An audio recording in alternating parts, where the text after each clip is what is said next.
الرحمن الرحيم الحمد لله والصلاة والسلام على رسول الله وبعد استحباب زيادة التغليظ بصلاة الصبح يوم النحر بالمزدلفة والمبالغة فيه بعد التحقق أو بعد تحقيق طلوع الفجر.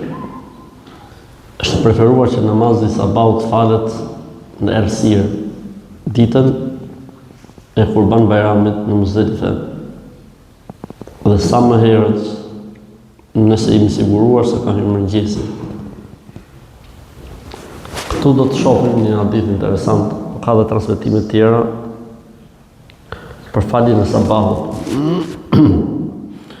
Abdullah ibn Mas'ud radhiyallahu anhu ka thënë: ما رأيت النبي صلى الله عليه وسلم صلى صلاة بغير ميقاتها إلا صلاتين جمع بين المغرب والعشاء وصلى الفجر قبل ميقاتها.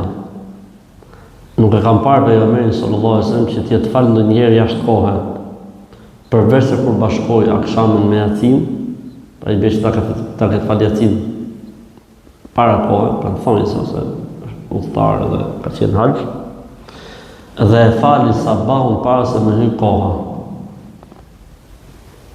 Usalla al-fajr qabla miqatiha, dhe e ka falë sabahun para se me hyj koha. Këtu e ka falë sabahun para se me hyj koha, nuk ka përshtypjen se e ka falë para se me hyj sabahun, po para se me hyj koha në krahasim me kohët e tjera ku falte pejgamberi sa namazin e sabahut. Sepse Zoti thotë, namazi falet në kohë, inna salata kanat në kitabën, mawquta, namazi falet në kohë.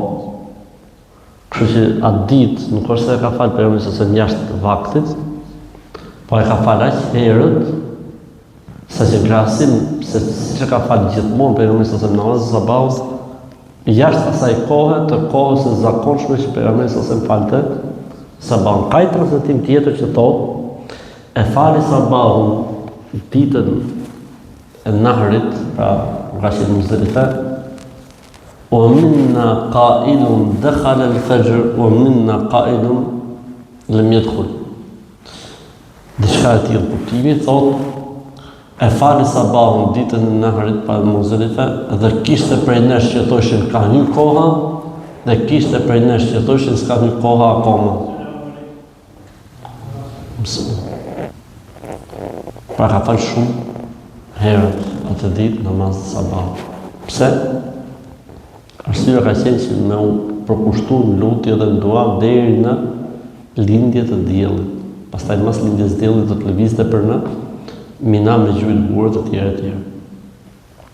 Pra, si më thonë, dita e Arafatit dhe mëngjezi i Muzdalifes janë ditë duash edhe lutjesh, aq të forta janë këto dy ditë për dua dhe lutje, saqë në Arafat s'postohen namazet vetëm për të liruar njeriu në dua dhe në lutje në dhikr, dhe në Muzdalife bashkohen namazet, s'postohen namazet që njeriu të qetësohet e të rehatohet, që kur çohet mas sabahut atë ditë, pra të falë sabahun në Muzdalife e të çohet, mos ketë punë tjetër vetëm se dua dhe lutje derisa të lëvizë pastaj mbas lindjes diellit drejt Minas për të quajtur burrët e për të bërë punët që bën haxhiu.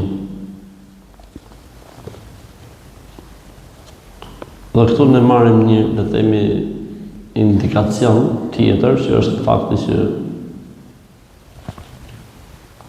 nëse në atë kohë, thotë, kishte prej nesh që thojtë ka hyrë, dhe kishte prej nesh që thojtë akoma s'ka hyrë. Kështu që kjo puna e namazit sabahut dhe kohës sabahut ka qenë diçka që i kam pas kushtuar rëndësi, po që edhe njeriu duhet lej hapësirën e ijtihadit në të. Pra duhet lej hapësirën të menduarit dhe opinionit ndryshe në të, dhe se ti nuk mund të obligosh njerëzit me një mendim apo me një opinion. Allahu din, më së miri. Assalamu alaikum wa rahmatullahi.